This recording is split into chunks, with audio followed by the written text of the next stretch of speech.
할렐루야. 하나님의 크신 사랑과 은혜와 위로하심이 여러분 모두에게 함께 하시기를 축원합니다. 지난 주간에는 제가 우리 시찰의 목회자 연수 프로그램에 따라서 산티아고 순례길을 우리 목사님들을 모시고 인솔자로 다녀오게 되었습니다. 산티아고 순례길은 사진에서 보시는 바와 같이 프랑스 생장에서부터 산티아고 성 야고보 사도의 무덤이 있는 산티아고 데 콤포스텔라까지 약 780km 정도 되는 거리를 걸으면서 순례자의 영성을 배우는 길이라고 할 수가 있겠습니다. 야고보 사도의 시신이 이곳에 묻힌 이후에 많은 사람들이 이 야고보 사도의 시신이 묻혀 있는 산티아고 데 콤포스텔라를 찾아서 회개하고 또 참회하고 기도하는 그런 시간을 가졌는데, 이렇게 된 데는 이유가 있었습니다. 그 이유는 바로 637년부터 1099년까지 460년 동안 이슬람이 예루살렘 지역을 점령했기 때문에 더 이상 기독교인들이 예루살렘에 들어갈 수 없는 상황이 조성되었기 때문입니다. 물론 십자군들이 일어나서, 유럽에 십자군들이 일어나가지고 이슬람을 물리치죠. 그래서 잠깐 동안 예루살렘이 회복되기는 합니다만은 1187년부터 1917년까지 730년 동안 또다시 이스라엘은 이슬람의 지배를 받게 됩니다. 그러니까 예루살렘 성지를 가고 싶어도 기독교인들이 갈 수 없는 상황이 되었기 때문에 또 다른 성지를 찾기 시작을 했습니다. 그런데 터키, 이집트, 이스라엘, 시리아, 요르단, 이 모든 기독교 유산이 있는 지역이 전부 이슬람 지배 아래 들어갔기 때문에 그나마 이슬람의 지배가 조금 덜한 곳을 찾다 보니 야고보 사도의 무덤이 있는 산티아고 데 콤포스텔라를 성지로 찾게 되었던 것이죠. 약 한 1000년 동안 많은 순례자들이 프랑스 생장에서부터 시작되는 이 순례길을 따라서 800km, 780km를 걸어서 산티아고까지 가게 되는데, 그야말로 목숨을 건 순례길이죠. 800km니까 걷는 도중에 병으로 죽고, 또는 도적대들에게 맞아 죽고, 또는 강도들을 만나서 죽기도 하고, 때로는 짐승들에게 물려 죽기도 하고, 때로는 이슬람 교도들에게 체포되어 박해를 당해 죽기도 하고, 그런 온갖 어려움을 겪으면서 걸었던 그 길이 바로 이 산티아고 순례의 길이라고 볼 수가 있습니다. 많은 분들이 산티아고 순례길을 간다 그러면 관광하러 간다, 놀러 간다, 여행하러 간다, 그런 길이 아닙니다. 지금 또 마찬가지입니다. 그렇게 편한 길이 아닙니다. 저도 이번에 다녀오고 나서 지금 발가락 2개가 까맣게 죽었습니다. 아마 발톱이 곧 빠질 겁니다. 새끼 발가락 쪽에는 물집이 터지고 또 터지고 또 생기고 터져서 살이 찢어져 가지고 지금도 좀 불편함이 있습니다. 잠은 어디서 자냐 하면은요, 호텔에서 자는 것 아닙니다. 잠은 2층 침대가 10개, 많게는 20개, 더 많으면 40개, 더 많으면 60개가 있는 그런 집단 수용소 같은 그런 숙소를 빌려서 침대 하나만 빌려서 쓰는 거죠. 한 13유로에서 15유로 정도 주는 거니까 한 2만 원 정도 되는 그런 아주 작은 침대 하나 빌려서 생활을 하게 됩니다. 아침은 굶고요. 아침은 굶고요. 시간이 없으니까 굶고, 점심은 걷다가 카페에 들려서 카페 콘네체라고 커피 한 잔에 크로와상 하나 먹으면 한 3유로 나옵니다. 간단하게 먹고 이제 숙소에 도착하면 그때 정식으로 순례자 메뉴라고 하는 것을 한 15유로, 16유로 주고 사 먹게 됩니다. 돈이 많이 없으면 마트에 가서 한 5유로 정도 주면 고기 좋거든요. 사다가 구워 먹기도 하고, 그렇게 해서 순례를 하게 됩니다. 그야말로 목숨을 걸고 유럽 전역에서부터 프랑스 생장에서부터 피레네를 걷는 이 순례길을 걸으면서 많은 사람들이 야고보 사도의 영성을 배웠습니다. 특별히 스페인도 이슬람의 지배를 받게 됩니다. 711년부터 1492년까지 거의 800년 가까운 시간 동안 스페인도 이슬람이 지배를 하게 됩니다. 이스라엘 전역을. 다행히 이 야고보 사도의 무덤이 있는 이 산티아고 데 콤포스텔라만큼은 이슬람의 침략에서부터 조금 떨어져 있었기 때문에 조금 더 안전한 곳이긴 했습니다만은 스페인 북부 지역까지 무어인이라고 합니다. 북아프리카에서 올라온 이슬람 교도들을 무어인이라고 합니다. 이 무어인들이 북부 지역까지 계속 공격해 왔기 때문에 순례자들은 끊임없이 이 이슬람 교도들의 눈을 피해서 이렇게 순례를 할 수밖에 없었죠. 자, 그러면 800km 먼 길을 이 사람들이 걸어가면서 산티아고까지 가야 되는데 길을 잃는 경우가 있을까요, 없을까요? 있겠죠, 당연히. 처음 가보는 길이니까, 낯선 지역이니까 당연히 길을 잃어버릴 거란 말이죠. 그러면 이 사람들이 길을 잃지 않고 산티아고까지 무사히 도착하는 방법이 뭐가 있을까요? 바로 이겁니다. 사진을 보시죠. 방향을 가르쳐주는 뭘 보고? 화살표를 보고 가면 되는 거죠. 이정표를 보고 가면 되는 겁니다. 그래서 산티아고 가는 길을 처음 가는 분도 누구든지 목적지에 도달할 수가 있습니다. 뭐만 보면? 화살표만 보면. 그래서 화살표가 저렇게 공중에 달려 있기도 하고요, 땅바닥에 저렇게 만들어져 있기도 하고요. 다음 사진. 요즘은 산티아고 협회가 저렇게 돌비석에다가 산티아고 성 야고보를 상징하는 조가비 모양으로 이렇게 이정표를 세워놨습니다. 동네 곳곳에 헷갈리는 지역마다 저렇게 이정표를 만들어 놨습니다. 다음 사진. 네, 이렇게 길마다 이쪽으로 가세요 화살표 조가비 모양이 표시되어 있습니다. 다음 사진.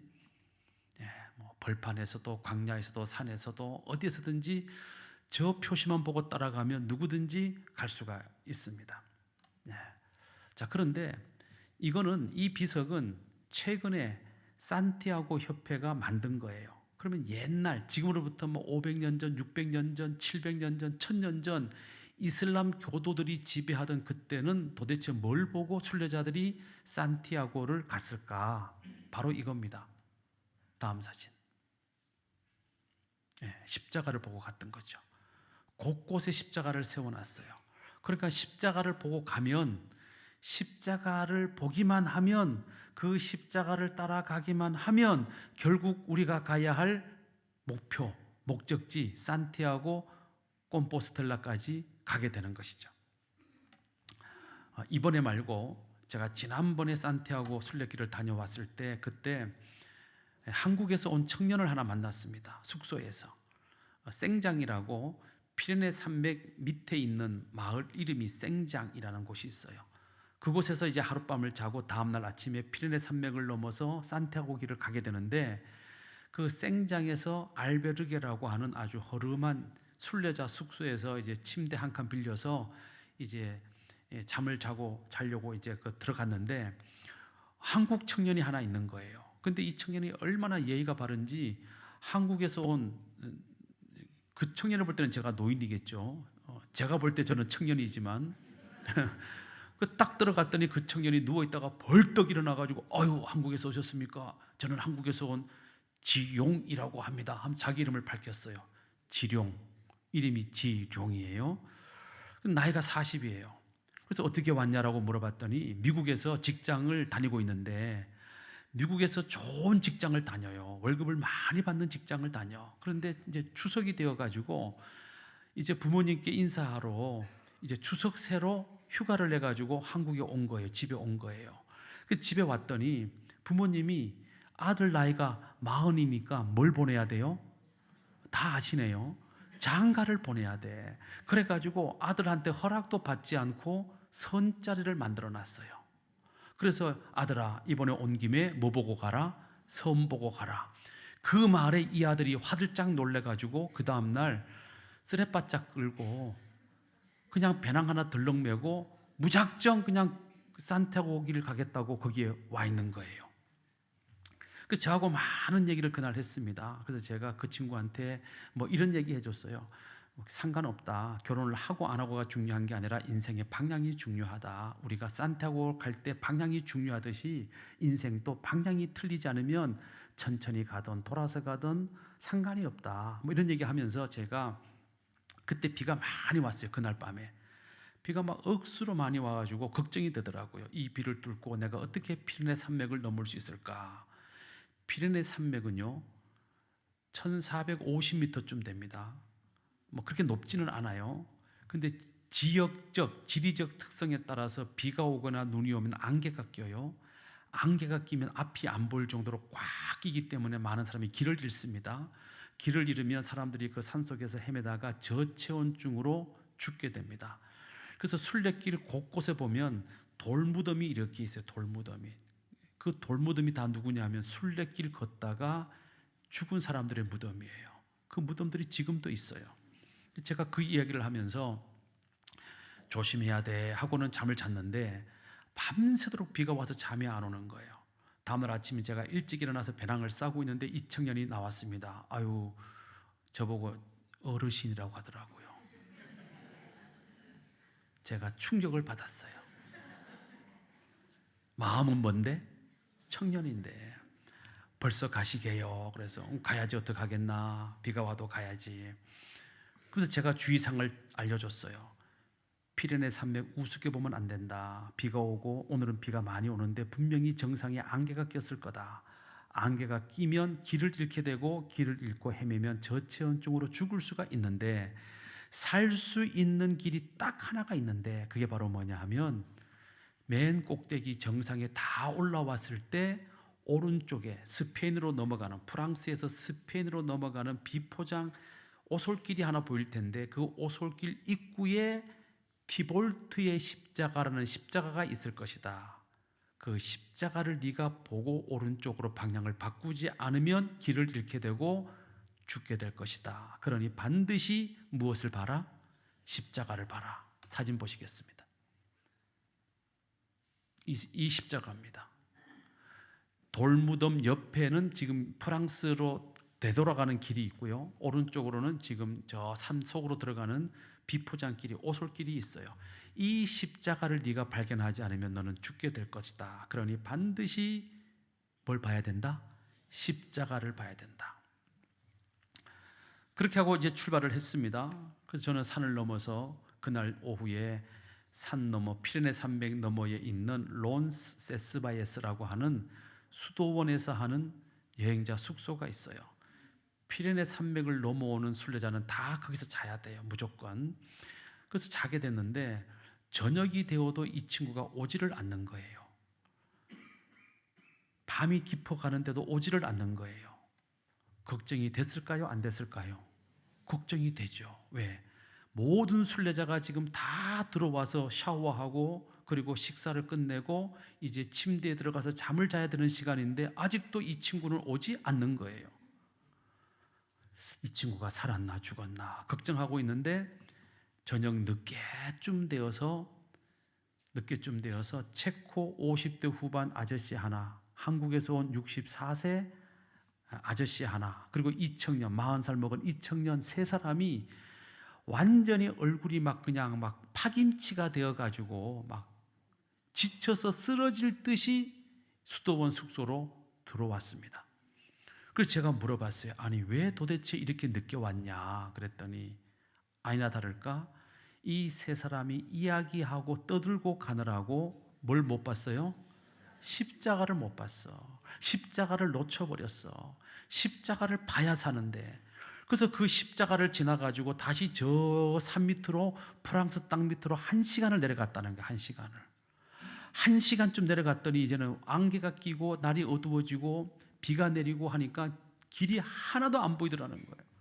그래서 세 사람이 막 이리저리 이제 길을 찾아서 헤매는데 길은 안 보이지, 앞은 안 보이지, 비는 오지, 바람은 불지, 날씨는 춥지, 안개는 꼈지, 배는 고프지, 죽겠더라는 거예요. 당황하니까 더 못 찾겠더라는 거지. 그런데 이 지룡이라는 이 청년의 머릿속에 갑자기 새벽에 제가 해준 말이 딱 생각이 났다는 거예요. 뭘 찾아라? 십자가를 찾아라. 그래서 다시 뒤돌아서 가지고 1시간을 거슬러 올라오면서 주변에 있는 십자가를 딱 찾아가지고 방향을 틀어서 내려왔는데, 그 시간에 겨우 수도원 숙소 문 닫기 바로 직전에 겨우 들어와서 살게 되었다는 것이죠. 여러분, 만약에 그날 그 친구가 그 십자가를 찾지 못했다고 한다면 그 청년과 그 두 사람은 어떻게 되었을까요? 분명히 산에서 조난당했거나 죽었거나 했을 것입니다. 십자가는요, 여기에 살 길이 있다, 여기에 구원이 있다, 여기에 생명이 있다, 사랑하는 사람들이여, 인류 백성들이여, 이곳으로 와라, 이곳에 와야만 살 길이 열린다 라고 하나님께서 우리에게 만들어주신 유일한 인생의 이정표가 되는 것입니다. 우리가 그 이정표를 보고 그 십자가를 보고 살아갈 때 우리에게 살 길이 열리고 구원의 길이 열리고 아멘 할 때까지 축복의 길이 열리고 은혜의 길이 열리고 십자가를 보고 나갈 때 우리에게 천국의 길이 열리게 되는 것입니다. 요한복음 14장 4절에 보면 주님께서 제자들에게 이렇게 말씀하십니다. 시작. 내가 어디로 가는지 그 길을 너희가 아느니라. 주님께서 십자가에 못 박혀 죽으시고 부활하시고 승천하셔서 천국으로 돌아가시기 직전에 제자들에게, 당연히 제자들이 나랑 같이 3년을 살았으니까 당연히 내가 어디로 가는지 알겠지. 그래서 주님이 제자들에게 말씀합니다. 내가 어디로 가는지 그 길을 너희가 아느니라. 근데 제자들이 알아요, 몰라요? 몰라요. 모른단 말이죠. 그래서 제자 도마가 5절에 이렇게 대답을 합니다. 주여, 주께서 어디로 가시는지 우리가 알지 못하거늘 그 길을 우리가 어찌 알겠사옵나이까? 모르겠다는 거예요. 지금 주님이 가시는 그 길을 나는 모르겠다는 거예요. 어디에 있습니까, 그 길이? 자, 주님이 말씀하시는 그 길, 도마가 말하고 있는 그 길, 모두 똑같은 길이에요. 그 길이 뭐냐면 천국 가는 길입니다. 천국 가는 길, 그거는 알겠는데 도대체 천국 가는 길이 어디에 있는지 나는 모르겠습니다 라고 지금 도마가 되묻고 있는 것입니다. 인류의 문제가 무엇입니까? 인류의 문제는 바로 뭐냐 하면요, 천국 가고 싶은 마음은 있지만 세상 어느 나라, 어느 민족, 어느 백성에 가서 물어보십시오. 지옥 가겠다는 나라, 민족, 백성은 하나도 없어요. 다 천국 가고 싶어 해. 그런데 천국은 가고 싶어 하는데 천국 가는 길을 알아요, 몰라요? 모른다는 거예요. 모른다는 거예요. 이게 도마의 대답이고 이게 바로 온 인류의 질문이기도 하는 것이죠. 천국 가는 길을 모르겠다는 겁니다. 주님은 십자가에서 죽음을 앞에 두고 이제 내가 십자가에서 죽고 부활 승천하면 내가 왔던 곳, 곧 내 아버지가 계시는 천국으로 내가 돌아갈 것이다. 너희도 그 길로 와야 한다. 너희도 그 길로 와야만 천국에 이를 수가 있다라고 말씀하지만 제자 도마는 우리가 어찌 그 길을 알 수 있겠습니까? 로마로 가는 길도 알고 예루살렘으로 가는 길도 알고 스페인으로 가는 길도 알지만 천국 가는 길은 모르겠습니다. 이게 인류의 질문 아니겠습니까? 그 질문에 대해 주님이 오늘 본문 6절에 이렇게 대답하십니다. 시작. 예수께서 이르시되 내가 곧 길이요 진리요 생명이니 나로 말미암지 않고는 아버지께로 올 자가 없느니라. 천국 가는 길, 하나님 아버지께로 가는 길은 곧 누구라는 거예요? 예수다 이 말이죠. 할렐루야. 자, 이 말씀을요 영어 성경이나 헬라어 성경을 보면 보다 더 명확하게 주님이 말씀하고 있어요. 이렇게 표현합니다. 화면 보시죠.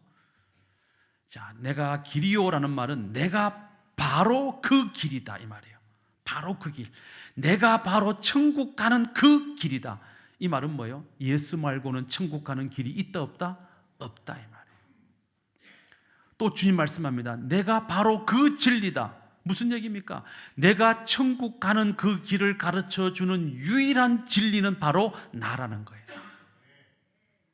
예수 말고는 우리 인류에게 천국 가는 진리를 가르쳐준 그 어떤 누구도 없다는 것입니다.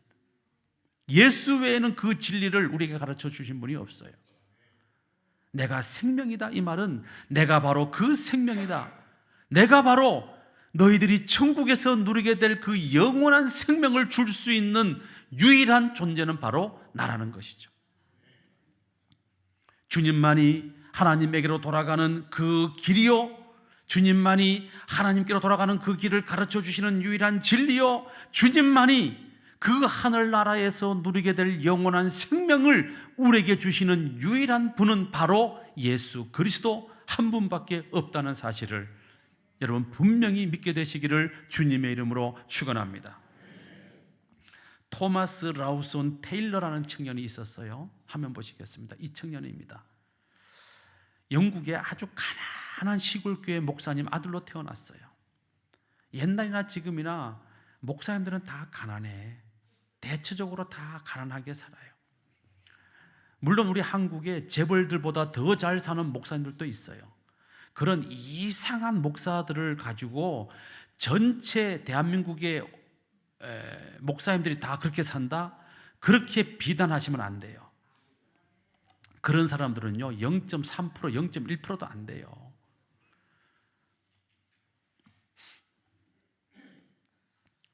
너무너무 가난해. 못 먹고 컸어요. 사람이 어릴 때 못 먹으면 뭐가 많아져요? 신경통이 많아져요? 사람이 어릴 때 잘못 먹으면 뭐가 많아져요? 잔병치레가 많아지잖아요. 틀려요?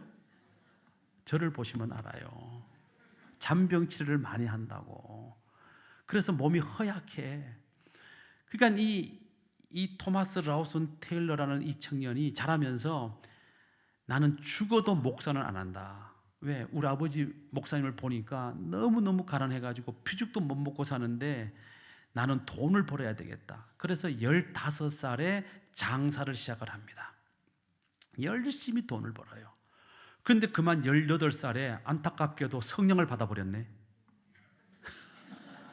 성령을 안 받아야 되는데 갑자기 은혜를 확 받아버린 거예요. 그래가지고 자기도 모르게 18살에 은혜를 충만하게 체험을 하고 나도 아버지같이 복음 전하는 전도자가 돼야 되겠다, 목사가 돼야 되겠다. 그래서 신학교에 입학을 해버리고 맙니다. 자기가 체험한 그 은혜, 자기가 받은 그 성령을 전하고 싶어가지고 몸이 허약함에도 불구하고 비실비실함에도 불구하고 이 동네 저 동네 다니면서 열심히 복음을 전하고 신학을 열심히 공부해서 마침내 23살에 목사 안수를 받고, 그리고는 셰필드에 있는 하워드 교회의 이 총각 목사님이 담임 목사님으로 부임을 하게 되었습니다. 할렐루야. 남의 집 아들 담임 목사 됐다니까 왜 이렇게 어중중한 표정을 지으세요? 오늘 우리과 함께 박진아 원로 권사님의 아드님 우리 이신희 목사님이 저 해남에 있는 교회에 담임 목사로 위임받는 날입니다. 기쁜 일이에요, 슬픈 일이에요? 기쁜 일이고 축하할 일이죠.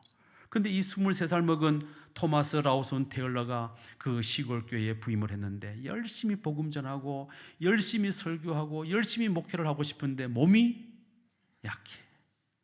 열심히 전도하고 돌아오면 시름시름 앓아. 그러다가 그만 부임한 지 6개월도 안 되어 가지고 결국은 목회를 못하고 포기하고 고향으로 돌아오게 됩니다. 고향으로 돌아와 가지고 자리에 누워서 투병 생활을 하면서 얼마나 하나님을 원망했겠습니까? 아니 하나님 어떻게 이럴 수가 있습니까? 우리 아버지도 가난한 목사로 평생 살게 하더니 나도 가난한 목사로 살게 하고 내가 목회 좀 해보겠다고 하니 나에게 병을 주셔가지고 목회도 못하게 만들고 이렇게 나로 하여금 죽어가게 만드니 이거 도대체 어떻게 된 일이냐고 하나님을 원망하고 불평하고 또 회개하고 그러면서 하루하루 나를 보내다가 드디어 1835년 3월 6일 저녁에 27살의 나이로 이 총각 목사님 토마스 라우손 테일러 목사님이 27살에 죽게 됩니다. 안타까워요, 안 안타까워요? 좀 안타까움을 좀 가져보세요. 얼마나 안타까워.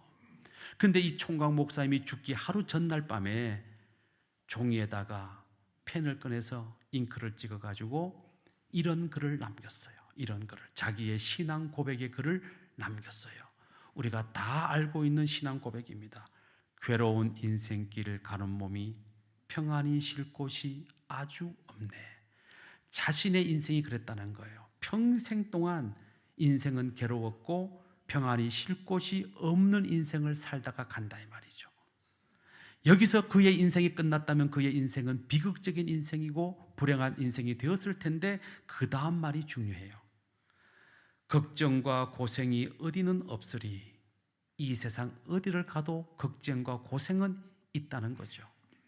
미국에 가도, 영국에 가도, 한국에 와도, 중국에 가도 걱정과 고생은 어디나 있다 이 말이죠. 중요한 건 뭡니까? 그렇게 괴로운 인생길 가는 몸이 평안히 쉴 곳이 없고 걱정과 고생이 끊이지 않는 인생길을 살면서 우리가 어디로 가야 된다는 거예요? 돌아갈 내 고향 하늘나라. 할렐루야. 세상에서 걱정하고 염려하고 고생하고 괴로운 인생 살다가 지옥 떨어지면 얼마나 억울하겠어요.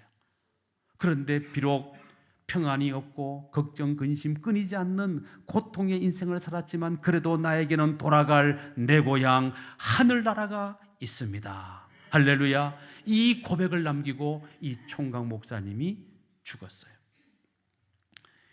사랑하는 성도 여러분, 우리가 가는 인생의 종착지는 어디입니까? 돌아갈 내 고향 하늘나라인 줄로 믿으시기를 축원합니다. 그러므로 성도들이여, 괴로운 인생길을 이리저리 헤매이다가 지옥 가지 말고 주님 달리신 십자가를 바라보고 길이요 진리요 생명이신 주님을 따라 걸어가므로 우리 모두 천국에서 다시 만나게 되시기를 주님의 이름으로 축원합니다. 주님은 내가 곧 길이요 라고 말씀하셨습니다. 내가 곧 길이다. 그래서 그런지 몰라도 주님의 인생은 길에서 시작해서 길에서 끝났어요. 주님은 호적하러 가는 길에 태어나셨어요. 맞아요, 틀려요? 호적하러 베들레헴에 가는 길에 탄생하셨어요. 주님은 골고다 언덕길 비아 돌로로사 그 언덕길에서 십자가에 못 박혀 돌아가셨어요. 주님의 인생은 길에서 시작해서 길로 끝이 났습니다.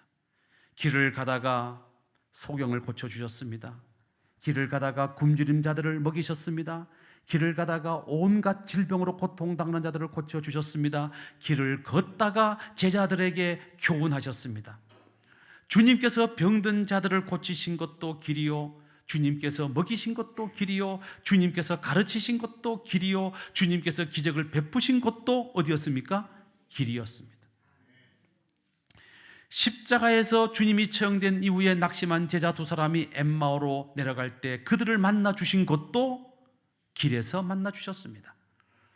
사도 바울이 박해자였던 사울이었을 적에 다메섹에 있는 예수 믿는 자들을 잡아 죽이겠다고 기세 등등하게 달려가던 그 사울을 주님께서 만나 주신 것도 어디입니까?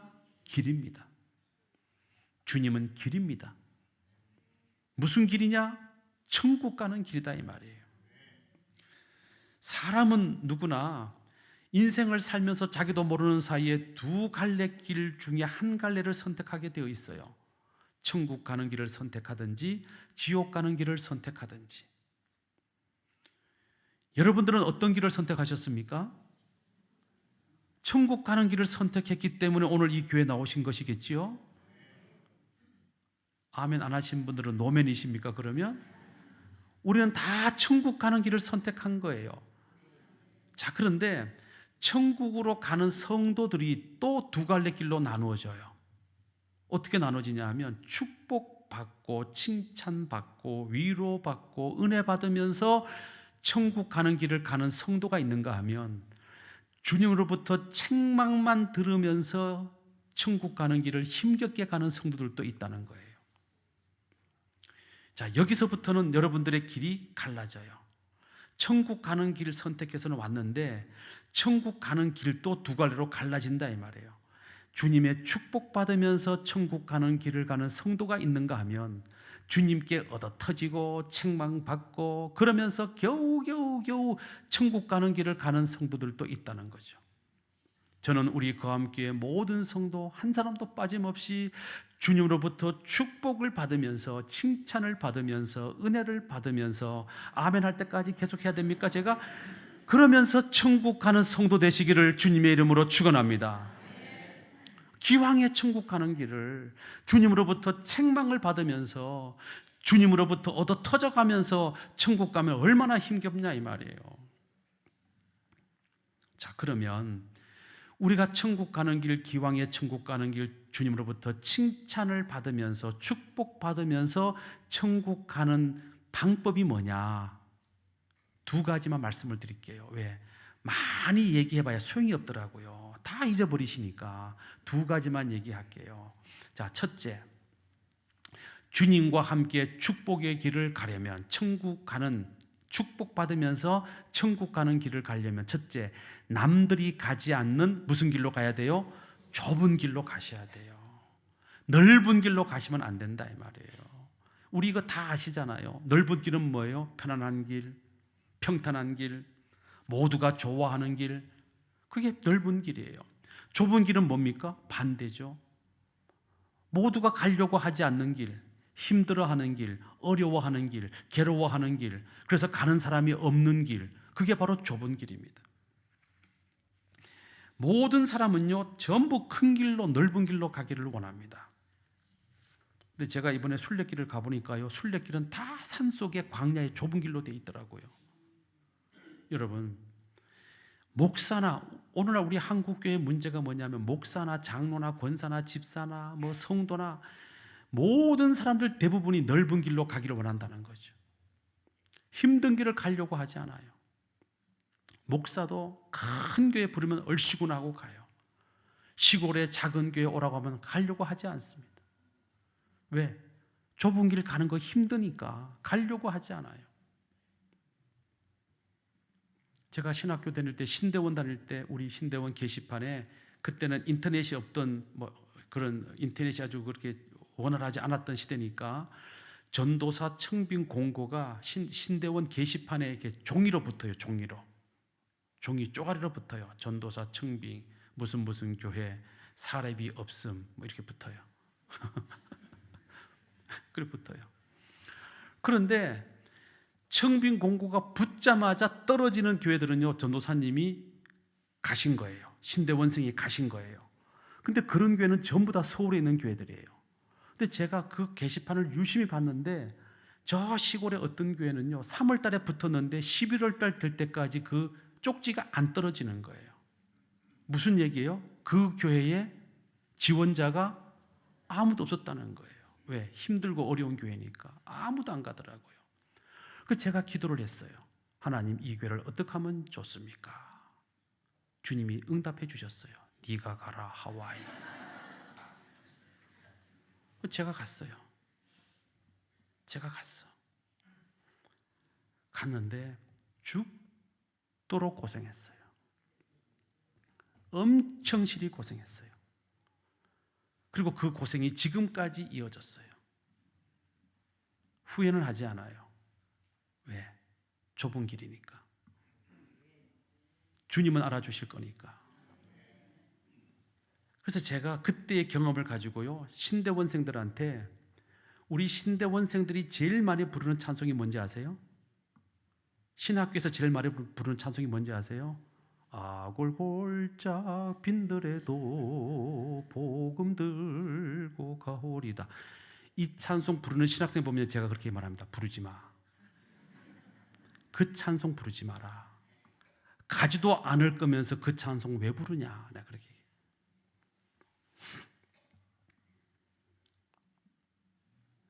좁은 길은요, 힘든 일을 맡는 거예요. 어려운 일을 내가 하는 거예요. 신앙생활은 편하고자 하면 안 되는 거죠. 신앙생활은 힘들어야 돼요. 그게 정상이에요. 어려워야 돼요. 괴로워야 돼요. 그래서 주님을 붙들을 수밖에 없는 상황에 나를 밀어넣는 게 신앙생활이에요. 그런데 오늘날 그렇게 합니까? 순종 안 해요. 여러분, 교회에서 순종합니까? 안 해요. 목사 말 죄송해요. 더럽게 안 들어요. 하나님은 우리를 순종 훈련하도록 만들기 위해서 목사님을 세우시는 거예요. 나 혼자 예수 믿을 수 있지 왜 없어요? 믿을 수 있어요. 그런데 목사를 세워.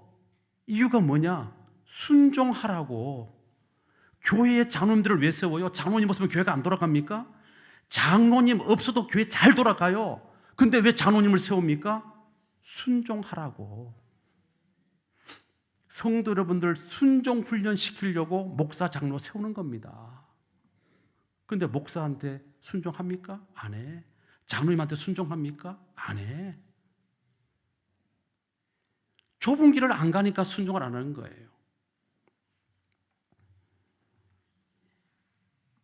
남들이 힘들어하는 일 내가 도맡아 하고, 남들이 안 하려고 도망가는 일 내가 맡아서 하고, 남들이 안 하는 헌신을 내가 맡아서 그 헌신을 끝까지 책임지고 하려고 하고, 누가 알아주는 사람 없고 칭찬하는 사람 없지만 주님의 고난을 생각하면서 그 고난의 길을 묵묵히 걸어가는 그 헌신의 그 한 사람이 바로 좁은 길을 걸어가고 있는 사람인 것이죠. 주님은 그런 사람을 착하고 충성된 종이라고 칭찬하시는 거죠. 이 길은 힘들고 어렵습니다. 그래서 모두가 피하는 길입니다. 그러나 우리는 오직 우리의 표대이신 주님만을 바라보면서 남들보다 더 희생하고, 남들보다 더 손해를 보고, 남들보다 더 힘든 일을 감당하면서 주님이 지신 그 십자가를 오늘 내가 짊어지고 주님 가신 그 길을 걸어가는 것, 그것이 바로 좁은 길을 걸어가는 것이고, 그것이 바로 주님께로부터 칭찬받는 믿음의 길 아니겠습니까? 우리 성도 여러분 모두가 그 길을 걸어가게 되시기를 주님의 이름으로 축원합니다. 두 번째, 주님과 함께 축복받으며 천국으로 가는 길은 어떻게 해야 되는가? 어떻게 하면 그렇게 할 수가 있는가? 두 번째, 많은 것을 뭐 해야 된다? 버리고 가야 한다. 많은 것을 버려야 돼요. 우리의 인생은 장대 높이 뛰기와 같습니다. 장대 높이 뛰기가 뭡니까? 높은 곳에 발을 설치해 놓고, 그리고 선수가 자기 키보다 훨씬 긴 장대를 들고 막 달려와 가지고 장대를 딱 짚고 그 장대를 이용해서 그 발을 넘어가는 높이뛰기가 장대 높이뛰기입니다. 우리나라의 가장 대표적인 선수는 스마일 천사, 스마일 보이 우상혁. 맞아요, 틀려요? 맞아요. 자, 그런데 이 장대 높이뛰기 선수가 이 발을 넘어서려면 뭘 해야 돼요? 뭘 해야 돼요? 일단 뛰어야죠. 두 번째, 발을 딱 고정해야죠. 그 다음에 그 발을 이용해가지고 차고 올라야죠. 그 다음에 제일 중요한 게 있어요. 그 다음에 뭐 해야 돼요? 넘어가려면 뭐 해야 돼요? 자기가 자기 몸을 올려주었던 그 장대를 뭐 해야 돼요? 버려야 돼요. 사진 보시죠. 잘 이해가 안 되시니까. 이해가 가시나요? 자, 저 선수 발을 넘었습니다. 근데 저 장대를 계속 짚고 있으면 어떻게 될까요? 못 넘어요.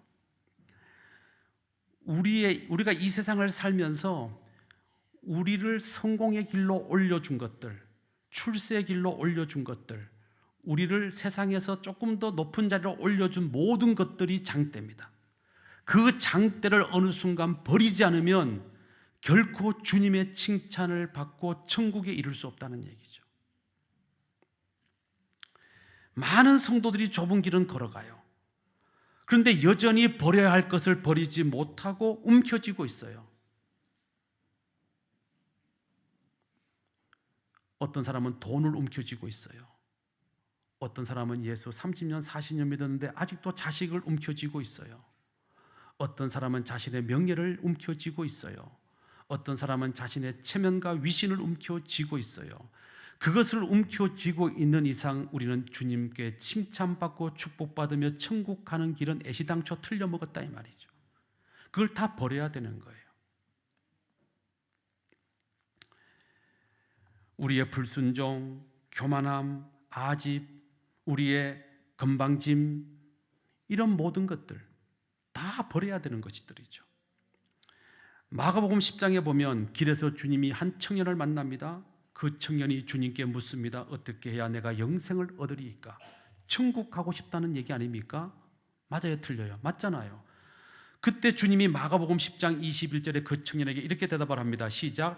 예수께서 그를 보시고 사랑하사 이르시되 내게 아직도 한 가지 부족한 것이 있으니 가서 내게 있는 것을 다 팔아 가난한 자들에게 주어라. 그리하면 하늘 보화가 내게 있으리라. 그리고 와서 나를 따르라. 그리하면 네가 찾고자 하는 영생이 주어질 것이다. 천국이 주어질 것이다. 이 말씀이죠. 자, 보세요. 이 청년 부자 청년입니다.